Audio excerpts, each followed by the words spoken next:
Hello நண்பர்களே, குவைத்தில் சமூக ஊடகங்கள் மற்றும் ஊடக நிறுவனங்கள் நடத்தக்கூடிய 7 நிறுவனங்கள் மீது கடுமையான நடவடிக்கை எடுக்கப்பட்டிருக்கு. தப்பான செய்தியை அவங்களுடைய அந்த நிறுவனங்கள் மூலமாக சமூக வலைத்தளங்கள் போட்டிருக்கிறது கண்டுபிடிக்கப்பட்டிருக்கு.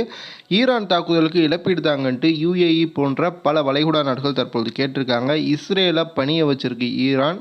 லெபனான் மற்றும் இஸ்ரேலுக்கு இடையில் 10 நாள் போர் நிறுத்தம் அப்படிங்கிறது அதனால தான் வந்துச்சுன்ட்டு ஈரானினுடைய பிரதமர் சொல்லியிருக்காரு. அது சம்பந்தமான அப்டேட்டு. 300 ரூபாய்க்கு ஒரு தினார் வந்திருக்கு. குவைத்திலிருந்து இப்போ ஊருக்கு போக முடியும். அதற்கான முக்கியமான அப்டேட்டையும் பார்க்க போகிறோம். நிறைய முக்கியமான தகவல்கள் இருக்குது. இப்படி முழுவதுமாக பாருங்கள். அடுத்ததாக அமெரிக்கா, இஸ்ரேல், ஈரானுக்கு இடையில் நடந்த போர் தற்காலிக போர் நிறுத்தம் ஒப்பந்தம் செய்யப்பட்டு வளைகுடா நாடுகளை தாக்கிக்கிட்டு இருந்த ஈரான் தற்பொழுது எந்த ஒரு நாட்டையுமே தாக்காமல் சும்மா இருக்கிறாங்க. அதே நேரத்தில் UAE இதுவரைக்கும் தாக்குனதற்கு எங்களுக்கு இழப்பீடு கண்டிப்பாக ஈரான் கொடுத்தே ஆகணும் அப்படின்ட்டு தற்பொழுது சொல்லியிருக்காங்க. ஃப்யூச்சரில் இந்த மாதிரியான தாக்குதல் நடத்தக்கூடாது அப்படிங்கிறதையும் உத்தரவாதம் எங்களுக்கு கொடுக்கணும். அப்படி நடத்தினா அதற்கான இழப்பீடையும் எங்களுக்கு கொடுக்கணும் அப்படிங்கிறத உறுதிப்படுத்துங்கன்ட்டு அமெரிக்கா மற்றும் இஸ்ரேலுக்கு தற்பொழுது கோரிக்கை வைக்கப்பட்டிருக்கு.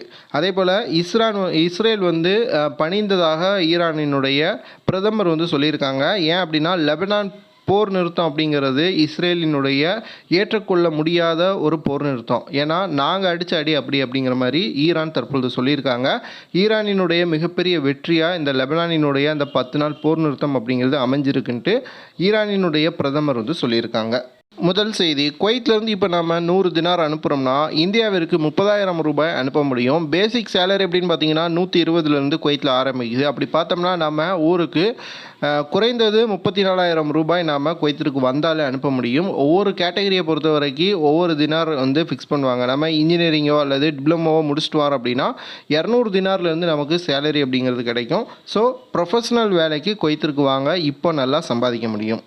அடுத்த செய்தி, குவைத்தில் சமூக ஊடகங்களை பயன்படுத்தக்கூடியவங்க இந்த போர் சூழலை பயன்படுத்தி தவறான தகவல்களை தேவையே இல்லாமல் சமூக ஊடகங்கள் மற்றும் நிறுவனங்கள் மூலமாக போட்டுக்கிட்டு இருக்கிறாங்க. இதை கண்காணித்த குவைத்தினுடைய உள்துறை அமைச்சகம் 7 சமூக ஊடக சட்டமீறல் செய்ததற்காக 7 நிறுவனங்கள் மீது தற்பொழுது நடவடிக்கை எடுத்திருக்காங்க.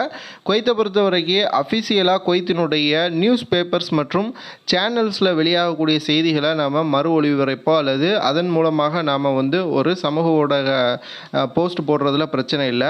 ஆனால் அன்அஃபிஷியலாக இருக்கக்கூடிய செய்திகளை கலெக்ட் பண்ணி அதை செய்தியாக போடுறது அப்படிங்கிறது குவைத்தில் தண்டனைக்குரிய சட்டமாக இருக்குது.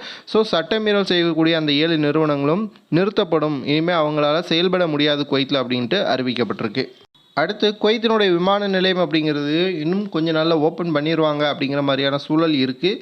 அதே நேரத்தில் குவைத்திலேருந்து இப்போ நம்ம ஊருக்கு போக முடியுமா அப்படின்னு நம்மளுடைய சப்ஸ்கிரைபர் கேட்டிருக்காங்க. இந்திய தூதரகம் கொடுத்து வந்த அந்த தற்காலிக எமர்ஜென்சி விசாக்களை நிறுத்தி வச்சுட்டாங்க. அதே நேரத்தில் நாம் ஜசீரா ஏர்வேஸ்லேயோ அல்லது குவைத் ஏர்வேஸ்லேயோ டிக்கெட் எடுக்கிறோம். அவங்க சேட்டர்டு விமானங்களை அரேஞ்ச் பண்ணுறாங்க. அதில் நாம் டிக்கெட் எடுக்கிறோம் அப்படின்னா நமக்கான எல்லா தேவைகளையும் அந்த நிறுவனங்களே பார்த்துக்கிடுவாங்க. எக்ஸாம்பிளுக்கு நாம் பஸ்ஸை புக் பண்ணணும், அதையும் அவங்களே பார்த்துக்கிடுவாங்க. டிரான்சிட் விசா எடுக்கணும், அதையும் அவங்களே பார்த்துக்கிடுவாங்க.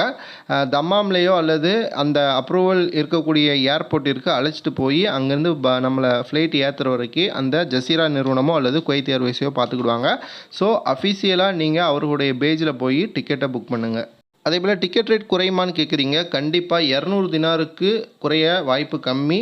அதே நேரத்தில் சேட்டர்டு விமானங்களாக இருக்கிறதுனால ஒரு சில நேரங்கள் 180 தினாருக்கு டிக்கெட் கிடைக்குது. ஸோ குவைத்திலேருந்து ஊருக்கு போகணும்னு நினைக்கிறவங்க நேரடியாக ஜசீரா நிறுவனத்தினுடைய அஃபிஷியல் பக்கத்துலேயோ அல்லது குவைத் ஏர்வேஸினுடைய அஃபிஷியல் பக்கத்துலேயோ ஃப்ளைட்டு இருக்கா இல்லையா அப்படிங்கிறத செக் பண்ணுங்கள். அதில் ஒருவேளை ஃப்ளைட் டிக்கெட் உங்களுக்கு கிடைக்கிது அப்படின்னா டிக்கெட்டை நீங்கள் போட்டு குவைத்லேயே செக்இன் பண்ணிவிட்டு தான் நீங்கள் போக முடியும். ஸோ குவைத் ஏர்வேஸ் அல்லது ஜசீரா ஏர்வேஸை தாராளமாக கான்டாக்ட் பண்ணுங்கள். ஓகே நண்பர்களே, இந்த வீடியோ உங்களுக்கு பயனுள்ள தகவலாக இருக்கும். நம்பர் வீடியோ பார்க்குறவங்க சேனலை சப்ஸ்கிரைப் பண்ணுங்கள், மறக்காமல் லைக் பண்ணுங்கள், உங்களுடைய நண்பர்களுக்கு இந்த வீடியோவை அனுப்பி விடுங்க.